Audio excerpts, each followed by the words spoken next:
प्यारे दोस्तों नमस्ते। गंगवा नाम का एक चोर था। वो चोरी इतनी सफाई से करता था कि उसे कभी पुलिस पकड़ ही नहीं पाती थी। गंगवा हर रात चोरी करने को निकलता और किसी न किसी सेठ के हाथ मार ही लेता था।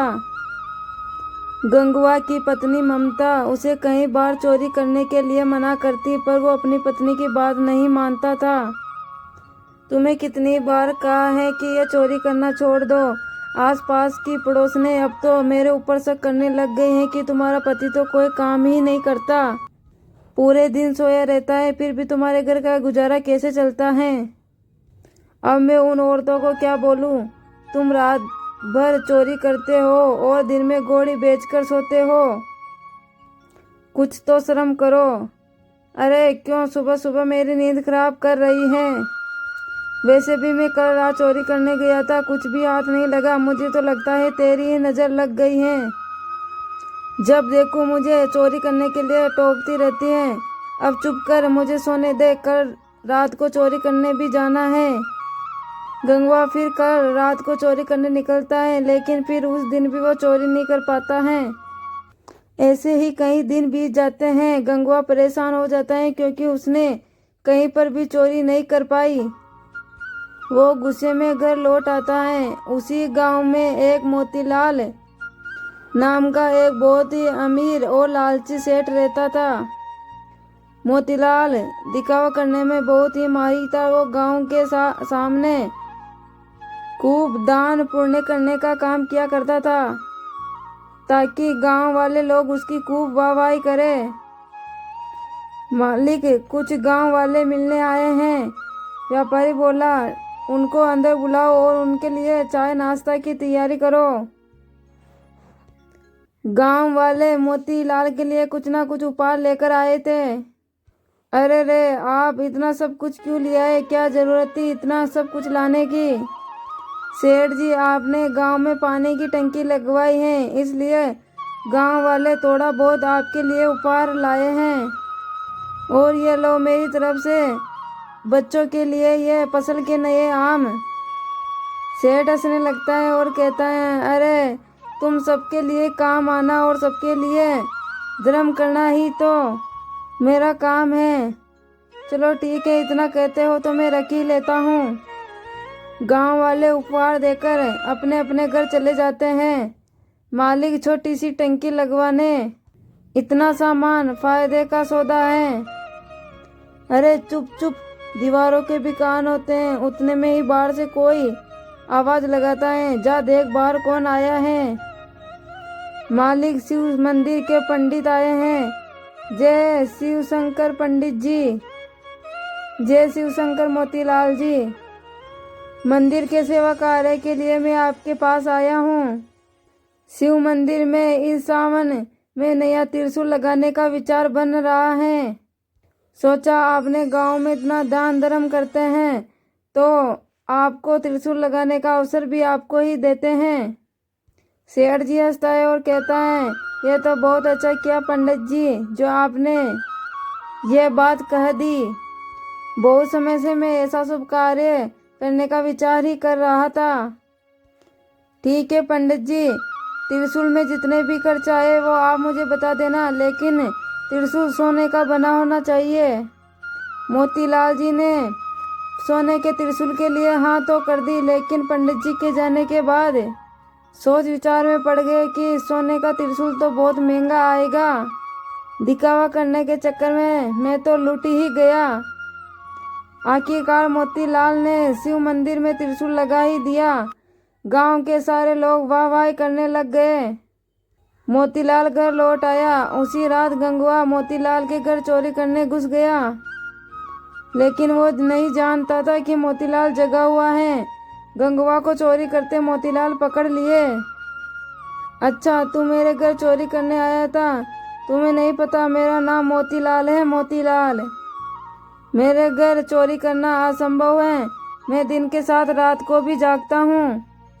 गंगवा मन में सोचता है, लगता है मेरा ही समय खराब है। इतना दिन बाद चोरी करने घुसा और वो भी पकड़ा गया। अब तो ये सेठ मुझे पुलिस के हवाले कर देगा। आज तक मैं पुलिस को पकड़ में नहीं आया। आज मैं पहली बार पुलिस के हाथों पकड़ा जाऊंगा।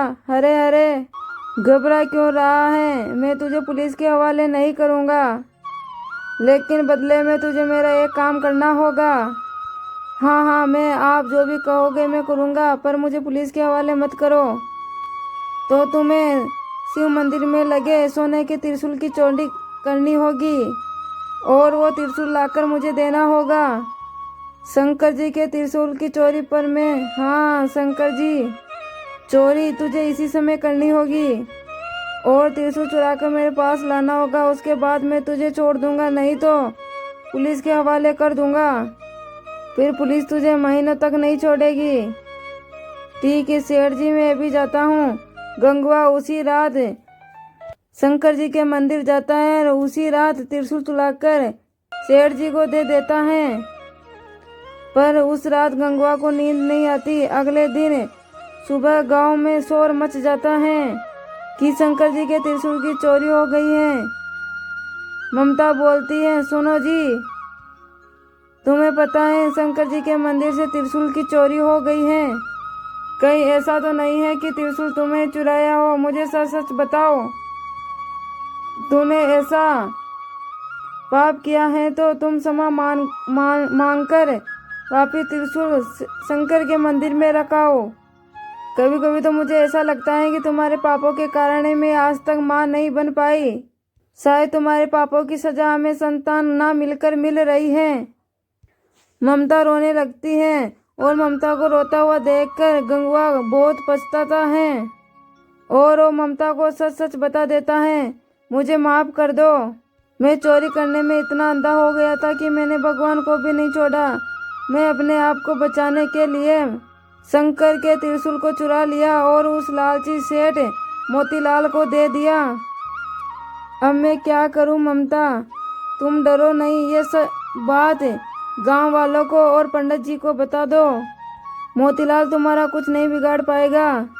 मैं तुम्हारे साथ चलती हूँ। गंगवा ममता के साथ चला जाता है और दोनों मंदिर पहुँचते हैं। मंदिर पे गांव वालों की भीड़ लगी हुई थी।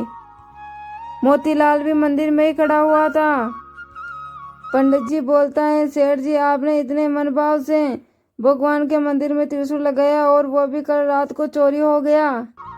सचमुच मैं इन बातों के लिए बहुत शर्मिंदा हूँ। पता नहीं चोर मंदिर के भीतर कैसे घुस गया। कोई बात नहीं पंडित जी, भगवान की जैसी मर्जी। अच्छा मैं चलता हूँ, कुछ और सेवा हो तो बता देना। उतने में गंगवा आ गया और गंगवा बोला, कहाँ चल दिए पंडित जी? कहीं घर त्रिशूल लेने तो ना चल दिए? क्या बोल रहे हो तुम? तुम्हें पता नहीं है मंदिर में त्रिशूल की चोरी हो गई है। गंगवा बोला, पंडित जी सोने का त्रिशूल मोतीलाल के घर पर ही है। यदि आपको विश्वास नहीं हो तो आप इनके घर की जाकर तलाशी ले सकते हो। ये क्या कह रहे हो तुम? सेठ मोतीलाल बहुत ही धार्मिक प्रवृत्ति के व्यक्ति हैं। त्रिशूल तो इन्होंने स्वयं ही मंदिर में लगवाया है, फिर इनके पास त्रिशूल कैसे हो सकता है? ममता बोलती है, पंडित जी ये सेठ जी दिखने में ही बहुत भोले हैं, लेकिन मन बहुत लालची है। गंगवा बीती रात की सारी बातें पंडित जी और गांव वालों को बताता है, जिसे सुनकर सब लोग हैरान रह जाते हैं। सेठ मोतीलाल के घर की तलाशी लेने पर शंकर जी का त्रिशूल मिल जाता है। सेठ जी अबे त्रिशूल आप ही रखो, आप अब मंदिर में त्रिशूल चढ़ाने के हकदार नहीं हैं। भगवान तो श्रद्धा के भूखे होते हैं। यदि आपका मन नहीं था दान पुण्य करने को तो हमें साफ साफ कह देते। यह दिखावा करने की कोई आवश्यकता नहीं थी। आज के बाद आपके दिए गए पैसों का चढ़ावा इस मंदिर में नहीं चढ़ेगा। पंडित जी अब हम भी मोतीलाल के हाथों से दिए गए दान धर्म को हम अपने काम में नहीं लेंगे। हर कोई मोतीलाल के खिलाफ हो जाता है। मोतीलाल अपना मुंह लेकर घर चला जाता है। गंगवा है भोलेनाथ, मैं आज आपके सामने प्रण करता हूँ कि अब मैं कभी चोरी नहीं करूँगा, हमेशा मेहनत की रोटी कमाऊँगा। पंडित जी बोलते हैं, गंगवा तूने बहुत ही ईमानदारी का काम किया है। देखना भगवान भोलेनाथ तुम्हें इसका फल अवश्य देंगे। उस दिन से गंगवा ने चोरी करना छोड़ दिया और वो मेहनत करने लग गया। ममता भी गंगुआ को मेहनत करते हुए देखकर बहुत ही प्रसन्न थी। कुछ समय बाद ममता माँ बन जाती है और एक ही बहुत सुंदर बच्चे को जन्म देती हैं। दोस्तों, आपको ये कहानी कैसी लगी? आशा करती हूँ कि आपको ये कहानी अच्छी लगी होगी। अच्छी लगी हो तो अपने दोस्तों को शेयर करना और लाइक, कमेंट और अपने यूट्यूब चैनल को सब्सक्राइब कर देना। मैं अपनी वीडियो को यही समाप्त करती हूँ। धन्यवाद।